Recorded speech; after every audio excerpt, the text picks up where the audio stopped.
Hello students,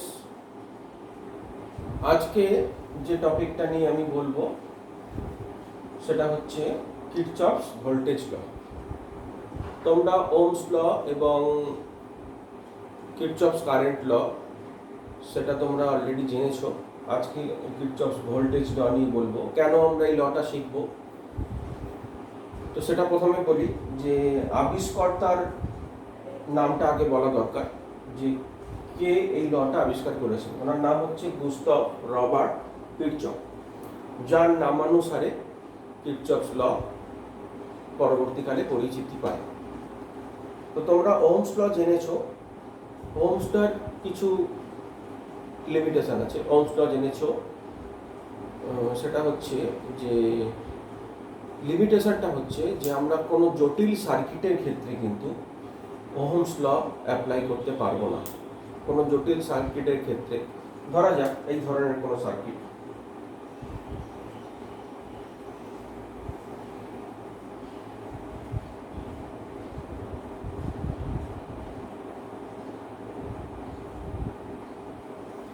এই ধরনের যদি কোনো সার্কিট হয়, সেক্ষেত্রে আমি যদি বলি যে প্রত্যেকটা রেজিস্ট্যান্সের মধ্যে ভোল্টেজ ড্রপ কত হবে, সেইটা বার করতে গেলে কিন্তু ওহমস ল দিয়ে করা যাবে না। ওহমস ল দিয়ে করা যাবে জেনারেলি একটা ভোল্টেজ সোর্স যদি থাকে, সেক্ষেত্রে আমরা ওহমস ল দিয়ে করতে পারবো। আদারওয়াইজ কিন্তু আমাদেরকে কিরচফস ল দিয়ে সলভ করতে হবে। ঠিক আছে, তো তোমরা অলরেডি আরও বিভিন্ন ইলেকট্রিক্যাল টার্মস জেনেছো, যেমন current, voltage, resistance, electromotive force, conductance, what is series circuit, what is parallel circuit বা মিক্সড কম্বিনেশন অফ সার্কিট, এইগুলো তোমরা অলরেডি জেনেছো। এইবার আমরা আজকে জানবো যে কেন আমরা কেভিএলটা শিখবো, কিরচফস ভোল্টেজ লটা কেন শিখবো। কিরচফস ভোল্টেজ লয়ের বলার কেন শিখবো সেটা বলার আগে বলিনি। কিরচফস ভোল্টেজ লকে আমরা মেশ ল বা লুপ ল বলতে পারি, বা কিরচফস ভোল্টেজ ল বলতে পারি, বা কিরচফস সেকেন্ড ল বলতে পারি। তো এটা আমরা কেন শিখবো, তবে একটু আগে সার্কিটটা এঁকে দেখালাম যে এই ধরনের সার্কিটে কিন্তু ওহমস ল অ্যাপ্লাই করা যাবে না। সেক্ষেত্রে আমরা কিরচফস ল দিয়ে অতি সহজেই আমরা লুপ ইকুয়েশন করে আমরা সলভ করতে পারবো। তো জেনারেলি যতগুলো লুপ হবে ততগুলো সমীকরণ হবে, এটা ধরে আমরা বিভিন্ন সমীকরণ তৈরি করে আমরা সলভ করতে পারবো বিভিন্ন ধরনের সার্কিট প্রবলেম, যেগুলো কমপ্লেক্স। তো কি বলছে, স্টেটমেন্টটা কি বলছে, যে the algebraic some of all voltages বলতে সোর্স ভোল্টেজ থাকবে এবং ভোল্টেজ ড্রপ থাকবে তার মধ্যে। ধরো এটা একটা সার্কিট,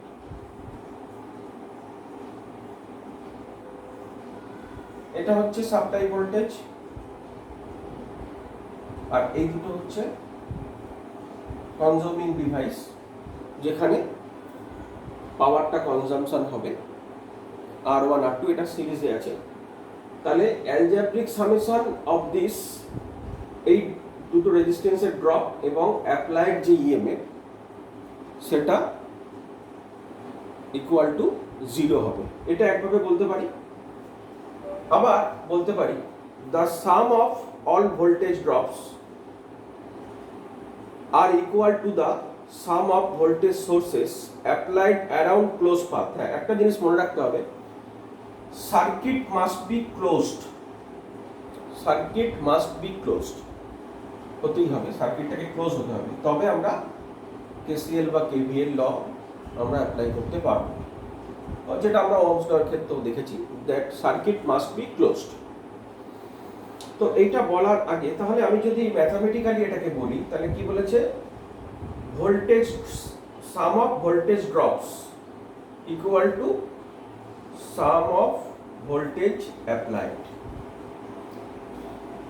তো এই ল দুটো বোঝার আগে আমাদের কিছু টার্মিনোলজি রিলেটেড টু সার্কিট সেটা ভালো করে বুঝতে হবে। যেমন নোড বলতে আমরা কি বুঝি, ব্রাঞ্চ বলতে কি বুঝি, জাংশন বলতে কি বুঝি, লুপ বলতে কি বুঝি, মেশ বলতে কি বুঝি, এইগুলো কিন্তু আমাদের জানতে হবে, তার সাথে নামকরণ, কিভাবে আমরা সার্কিটের নাম দেব যাতে আমাদের লুপ বা মেশ বুঝতে সুবিধা হয় এবং লুপ ইকুয়েশনগুলো বুঝতে সুবিধা হয় এবং ইকুয়েশনটাকে ফর্ম করা যায়, সেটা দেখা যায়। আমি একটা সার্কিট আঁকছি।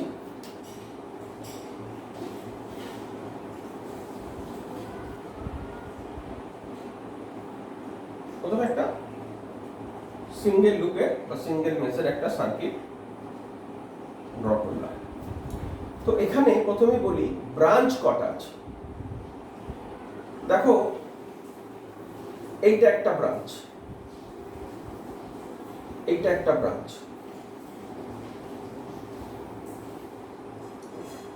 এইটা একটা ব্রাঞ্চ, এইটা একটা ব্রাঞ্চ, এইটা একটা ব্রাঞ্চ। এটা কি ব্রাঞ্চ? এটা কিন্তু ব্রাঞ্চ নয়, কারণ এখানে কোনো কনজিউমিং ডিভাইস বা কোনো এলিমেন্ট কিন্তু নেই। কোনো কনজিউমিং ডিভাইস যেখানে পাওয়ারটা কনজাম্পশন হচ্ছে, যেমন এই দুটো রেজিস্ট্যান্সের মধ্যে হবে, কিন্তু এখানে কোনো কনজিউমিং ডিভাইস নেই। তার মানে সি যে পয়েন্টটা, ডি পয়েন্টটাও কিন্তু একই পয়েন্ট। এটা আমি পরে বলবো। তাহলে আমরা যদি এই রকম করি সার্কিটটাকে, তাহলে ব্রাঞ্চ কটা হচ্ছে দেখাবো আমি। এখন তাহলে ব্রাঞ্চ কটা? এডি, এবি, বিসি, সিডি, তাহলে চারটে ব্রাঞ্চ। এখানে চারটে ব্রাঞ্চ, তার মানে প্রত্যেকটা ব্রাঞ্চে দুটো করে টার্মিনাল আছে। দেখো এটা একটা এলিমেন্ট, এর দুটো টার্মিনাল, একটা বি একটা সি। এটা একটা এলিমেন্ট, এ আর বি, দুটো এন্ড বা দুটো টার্মিনাল। এটা একটা ভোল্টেজ সোর্স ই, এর দুটো টার্মিনাল এ আর ডি। তাহলে এইগুলোকে বলছি ব্রাঞ্চ। আমি যদি সার্কিটটাকে এক্সটেন্ড করি তাহলে কি হবে?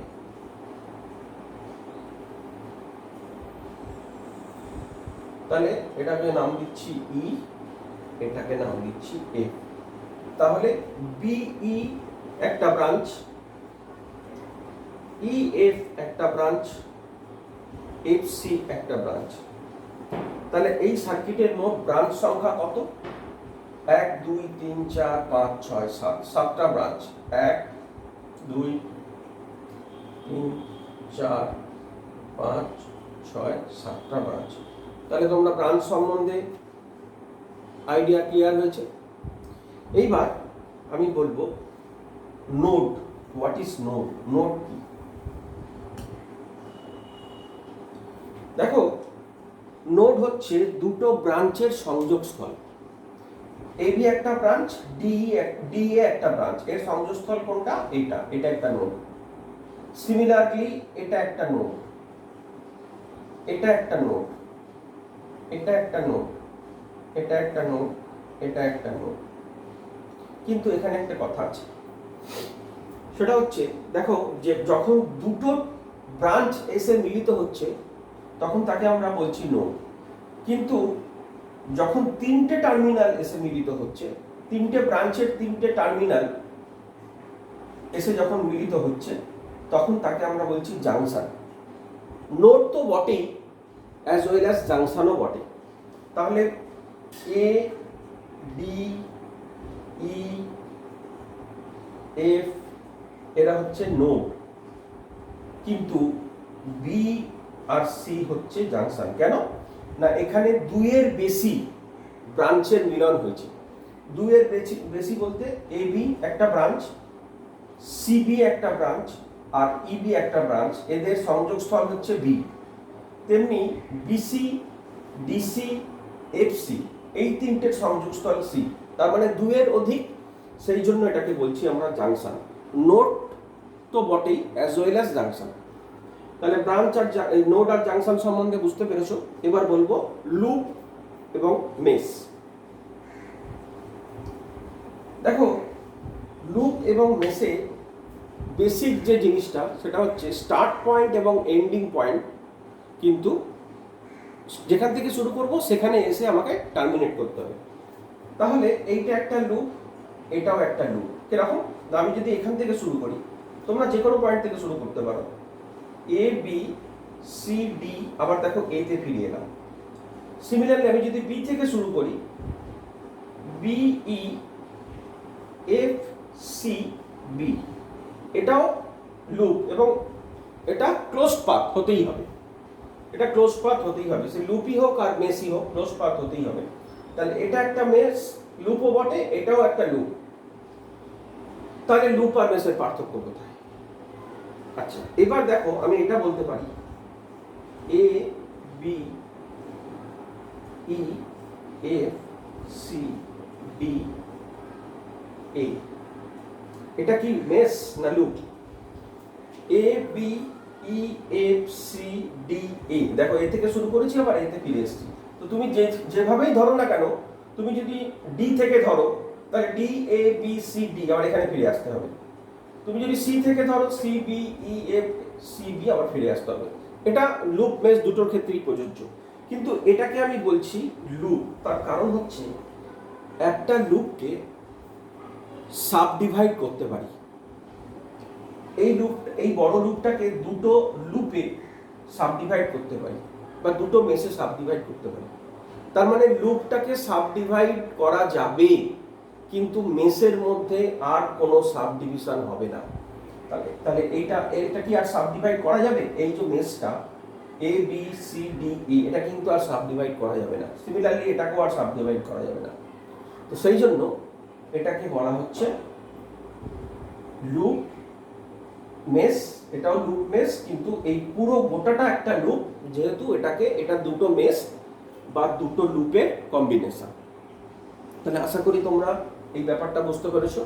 এগুলোকে বলা হয় সার্কিট টার্মিনোলজি। এইগুলো কেসিএল কেভিএল করতে গেলে বা অন্যান্য আরো বিভিন্ন ধরনের থিওরেম আছে, এগুলো তোমরা পরে জানবে। সেক্ষেত্রে কিন্তু এই কনসেপশনটা এবার এই কনসেপশনগুলো খুব প্রয়োজন আছে। ঠিক আছে, এইবার আমরা একটা গুরুত্বপূর্ণ জিনিস আমি বলবো, সেটা বলার আগে আমি একটা সিম্পল সার্কিট ড্র করি।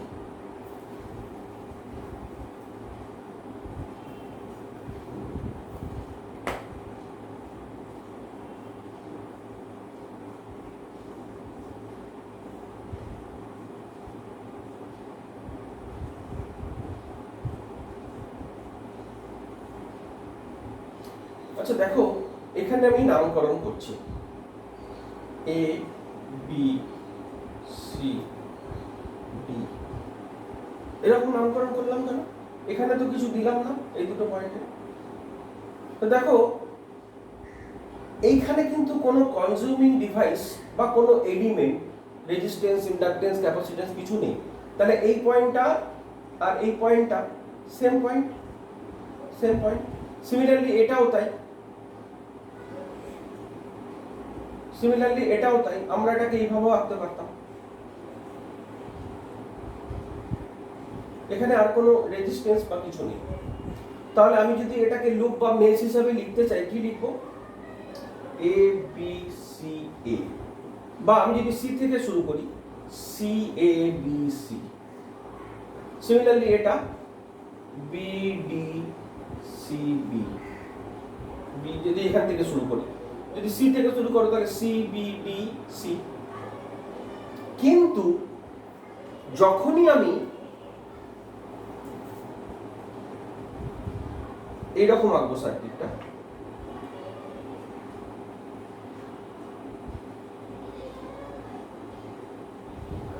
তখন কিন্তু এখানে নাম দিতে হবে, কারণ এখানে তখন অলরেডি দুটো এলিমেন্ট অ্যাড হয়েছে। এটা কিন্তু খুব ভালো করে বুঝতে হবে। ঠিক আছে, এইবার আমি লয়ের যে এক্সপ্লেনেশন স্টেটমেন্টে সেটা একটু বলবো। সার্কিট একে আমি দেখাবো।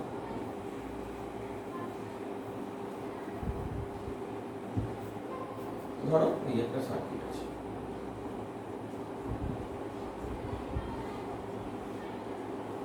তাহলে ই আর ওয়ান আর তিনটে রেজিস্ট্যান্স রয়েছে। এটা একটা সিঙ্গেল লুপ, এখান থেকে কারেন্ট ফ্লো হবে, পজিটিভ টার্মিনাল নেগেটিভ টার্মিনাল, ঘুরে এসে আবার ব্যাক করবে। তাহলে আমি যদি এখানে কেভিএল লটা অ্যাপ্লাই করি তাহলে কি হবে? দুভাবেই করতে পারি। প্রথমে সাম অফ অল ভোল্টেজ ড্রপস, তাহলে কি হবে? এই কারেন্টটা প্রত্যেকটা রেজিস্ট্যান্সের মধ্যে দিয়ে ফ্লো হবে। তাহলে প্রত্যেকটা রেজিস্ট্যান্সের মধ্যে কারেন্ট ফ্লো হলে কি হবে, রেজিস্ট্যান্স কারেন্টকে বাধা দেবে, বাধা দিলে কি হবে, একটা ওয়ার্ক ডান হবে, তার ফলে হিট ডেভেলপ হবে, তার ফলে একটা ভোল্টেজ ড্রপ হবে। তাহলে আমি যদি সেইভাবেই লিখি IR1 প্লাস IR2, সবার ক্ষেত্রেই কারেন্ট হবে I, যেহেতু সিরিজ সার্কিট, আমরা জানি সিরিজ সার্কিটে একই কারেন্ট ফ্লো করে। এই তাহলে KVL অনুযায়ী কি, voltage drops, some of voltage drops is equal to sum of applied EMF বা অ্যাপ্লাইড ভোল্টেজ। বোঝা গেছে? বা এটাকে যদি আমি এইভাবে লিখি IR1 plus IR2 plus IR3 minus E is equal two 0, এটাকেও এইভাবেও আমরা লিখতে পারি, যে কোনো ভাবে তোমরা ইউজ করতে পারো। আচ্ছা, এইবার আমি কি করলাম, এটা একটা সোর্স আছে, তার জন্য কোনো অসুবিধা হলো না। ধরো এখানে আর একটা সোর্স দিলাম এবং এর নাম দিলাম E2, সেক্ষেত্রে কি হবে? আচ্ছা, এইখানে একটা জিনিস মনে রাখতে হবে, সেটা হচ্ছে direction of current and EMF এর যে ডিরেকশন, সেটা কিভাবে আমরা দেখব। দেখো, ধরো এই যে সার্কিটটায় এই I কারেন্টটা ধরো এই ভোল্টেজ সোর্স বা অ্যাপ্লাইড EMF-টা পাঠাচ্ছে, তাহলে এ কি ক্লকওয়াইজ কারেন্ট পাঠাচ্ছে, আর এ যদি পাঠায়, আমরা যে কোনো একটা ভোল্টেজ সোর্সের রেসপেক্টে ক্যালকুলেট করতে পারি, এই যদি পাঠায়, ধরো এ I2 যদি পাঠায়, তাহলে এ অ্যান্টি ক্লকওয়াইজ পাঠাচ্ছে। তা আমরা যে কোনো একটা ডিরেকশনকে, সেটা ক্লকওয়াইজ বা অ্যান্টি ক্লকওয়াইজ, ক্লকওয়াইজকে যদি পজিটিভ ধরি, তাহলে কিন্তু অ্যান্টি ক্লকওয়াইজকে নেগেটিভ ধরে এগোতে হবে। যদি ভুল হয় তাহলে কিন্তু প্রবলেমটা ভুল হয়ে যাবে। সেই জন্য যে এটা তুমি আরবিট্রারিলি চুজ করতে পারো, তোমার খুশির ওপর তুমি চুজ করতে পারো, কিন্তু যেটা চুজ করবে, যে কনসেপ্ট ধরে এগোবে, থ্রু আউট দ্য প্রবলেম তোমাকে সেটা ধরেই এগোতে হবে। তাহলে আমি যদি এখানে KVL লটা অ্যাপ্লাই করি, তাহলে কি হবে, ভোল্টেজ ড্রপ IR1 প্লাস বিভিন্ন রেজিস্ট্যান্সে ভোল্টেজ ড্রপ, এইটা হবে। আচ্ছা, কেন না, এটা কিন্তু এইগুলো কিন্তু সব প্লাস করেছি, কেন না, এই যে EMF-টা কারেন্ট পাঠাচ্ছে, এ ক্লকওয়াইজ ডিরেকশনে পাঠাচ্ছে, ঘড়ির কাঁটার দিকে, সেটাকে আমি পজিটিভ ধরেছি, তুমি নেগেটিভও ধরতে পারতে, সেটা তোমাদের খুশি। তাহলে এটা এগুলো সব পজিটিভ ভোল্টেজ ড্রপ, সমান কি লিখবো, এ ক্লকওয়াইজ পাঠাচ্ছে, তাহলে একে আমি ধরবো E1, আর এ যদি কারেন্ট পাঠায়, তাহলে কি এ অ্যান্টি ক্লকওয়াইজ পাঠাবে, মাইনাস E। তুমি অন্য কনসেপ্টও ধরতে পারো, তুমি উল্টো কনসেপ্টটাও ধরতে পারো, তার জন্য কোনো অসুবিধা নেই, কিন্তু যেটা ধরে এগোবে, জেনারেলি এইটা ধরে আমরা করি, তাহলে এটা করতে সুবিধা হয়, প্রবলেম সলভ করতে সুবিধা হয়। তাহলে এই ব্যাপারটা বোঝা গেছে। সাইন কনভেনশন, যে কারেন্ট ডিরেকশন এবং সোর্স অফ EMF এর যে সাইন কনভেনশন, এটা কিন্তু ভালো করে মনে রাখতে হবে। তো এই ব্যাপারটা তাহলে বোঝা গেছে। এইবার আমরা কি করব, দেখব, যেমন KCL এ আমরা দেখেছি যে KCL law of conservation of charge, একে মেনে চলে, তেমনি Kirchhoff's voltage law of conservation of energy, একে মেনে চলে। কিরকম দেখা যাক।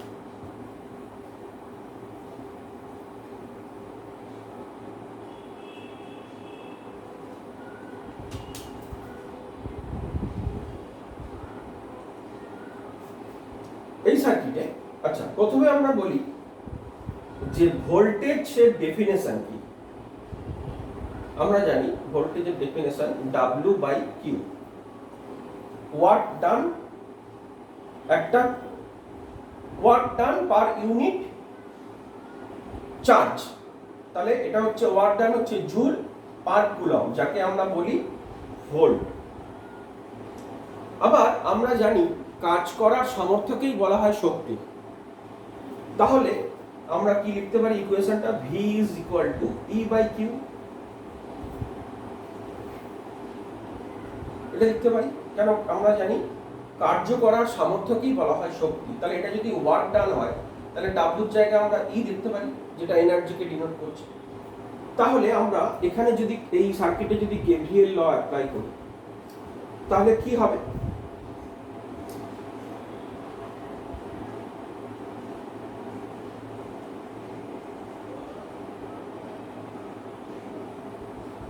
এটা আপনি ধরো V1 নাম দিলাম, এটাকে V2 নাম দিলাম, এটাকে V3 নাম দিলাম। তাহলে V1 plus V2 plus V3 সমান E। আচ্ছা, তাহলে V সমান কি? E by Q। তাহলে এটা E1, এটা E2 by Q plus E3 by Q সমান E বাই Q। তাহলে সব Q গুলো কেটে গেল, তাহলে কি হলো? E1 plus E2 plus E3 সমান E। তাহলে যে অ্যামাউন্ট অফ এনার্জি দেওয়া হয়েছে সেই অ্যামাউন্ট অফ এনার্জি 3 ভাগে ভাগ হয়েছে। তাহলে এটা আমাদের ল অফ কনজারভেশন অফ এনার্জিকে স্যাটিসফাই করলো। ঠিক আছে, বুঝতে পেরেছো? আচ্ছা, এইবার আমরা একটা সিম্পল প্রবলেম দিয়ে আমরা এই লটাকে বোঝার চেষ্টা করি।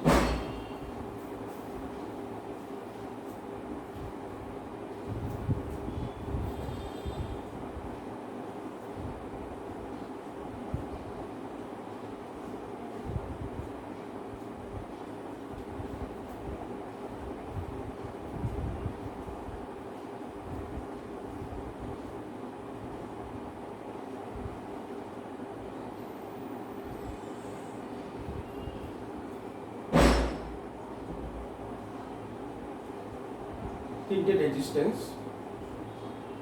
এটা 5 ভোল্ট, এটা 2 ভোল্ট।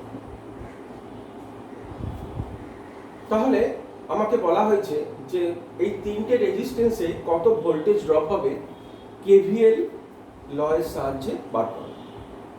তাহলে আমরা কি করব? তাহলে কি হবে? আই কারেন্ট ফ্লো হবে। একটাই লুপ, এই ডিরেকশনে আমি ধরেছি। একটা লুপ যেহেতু একটা ইকুয়েশন হবে, যদি লুপ দুটো হয় তাহলে দুটো ইকুয়েশন হবে। তাহলে দেখো এই সার্কিটে আমি কেভিএল ল অ্যাপ্লাই করছি। নাম দাও এ বি সি ডি এ। তাহলে লুপ কি হবে? এ বি সি ডি এ। এ থেকে স্টার্ট করি, আবার ঘুরে এসে এতে আসবো। তাহলে ভোল্টেজ ড্রপ কত হবে? এটা পজিটিভ ধরবো, কেন? এই ক্লকওয়াইজ কারেন্ট পাঠাচ্ছে, এই সোর্সটা 5 ভোল্ট যে ক্লকওয়াইজ কারেন্ট পাঠাচ্ছে, এবং যে ক্লকওয়াইজ কারেন্ট পাঠাবে যে সোর্স, তাকে আমি পজিটিভ ধরেছি। তাহলে কারেন্ট ডিরেকশনও পজিটিভ। তাহলে 5i plus 10i plus 15i। এটা কি করলাম? সমস্ত ভোল্টেজ ড্রপগুলো আমরা লিখে ফেললাম। অ্যাজ পার ল কি বলছে? Sum of voltage drop equal to sum of applied EMF. কিন্তু ডিরেকশনটা কিন্তু খেয়াল রাখতে হবে। ডিরেকশন কিন্তু একটা ভাইটাল জিনিস, এখানে ডিরেকশনটা খেয়াল রাখতে হবে। তাহলে কি হবে? সাম অফ ভোল্টেজ ড্রপ বলতে কি করব? এটা 5 প্লাস 5, কারণ এই ক্লকওয়াইজ কারেন্ট পাঠাচ্ছে। কিন্তু দেখো এক কারেন্ট পাঠালে কোন দিকে পাঠাবে? উল্টো দিকে পাঠাবে। তাহলে উল্টো দিকে পাঠালে তাহলে -2 ভোল্ট। তাহলে কত হচ্ছে? 30i is equal to 3। তাহলে i is equal to 3 by, এটাকে যদি সলভ করা যায় 1/10 মানে 0.1 অ্যাম্পিয়ার। এত পর্যন্ত বুঝতে পেরেছো? এবার আমরা দেখি যে প্রত্যেকটা রেজিস্ট্যান্সের ভোল্টেজ ড্রপ কত হচ্ছে অ্যাকর্ডিং টু ওহমস ল। দেখো ইলেকট্রিক্যাল এমন একটা সাবজেক্ট যেটা পুরোপুরি লজিক মেনে চলে, এবং আমরা যে জিনিসটা শিখবো সেটা পরবর্তীকালে কিন্তু কাজে লাগবে। আমরা ওহমস ল শিখেছি, ওহমস ল শেখার পরে আমরা কি কি জেনেছি, যে কোনো দুটো কোয়ান্টিটি যদি বলা থাকে তাহলে আমরা আননোন কোয়ান্টিটিটা ইজিলি বার করতে পারি। তার মানে আমরা জানি V is equal to IR, তাহলে V is equal to IR আমরা জানি, তাহলে ভি এবং আই যদি জানা থাকে তাহলে আরটা সহজেই বার করতে পারবো, বা আর আই জানা থাকলে ভি বার করতে পারবো। মোট কথা যে কোনো দুটো কোয়ান্টিটি যদি আমরা জানতে পারি তাহলে থার্ড কোয়ান্টিটিটা যেটা আননোন সেটা আমরা সহজেই বার করতে পারবো। সেই ওহমস লর সাহায্যে আমরা কি বার করতে পারছি, আমরা তিনটে রেজিস্ট্যান্সে কত ভোল্টেজ ড্রপ সেটা বার করতে পারছি। এটাকে নাম দিই V1, এটা V2 আর এটাকে নাম দিই V3। তাহলে V1 কত হবে according to Ohm's law, I into R1, I কত 0.1, R1 কত 5, তাহলে কত 0.5 ভোল্ট। V2 কত 10 ইনটু 0.1, তাহলে 1 ভোল্ট।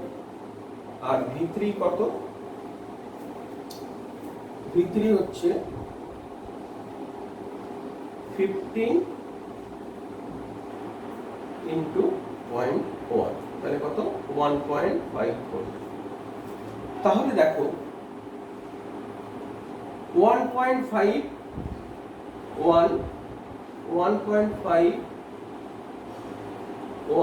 প্লাস 0.5 টোটাল কত হচ্ছে 1.5 আর 0.5 2 3 ভোল্ট। এটা হচ্ছে ভোল্টেজ ড্রপ। আর অ্যাপ্লাইড ইএমএফ কত 5 মাইনাস 2, অ্যাপ্লাইড ইএমএফ হচ্ছে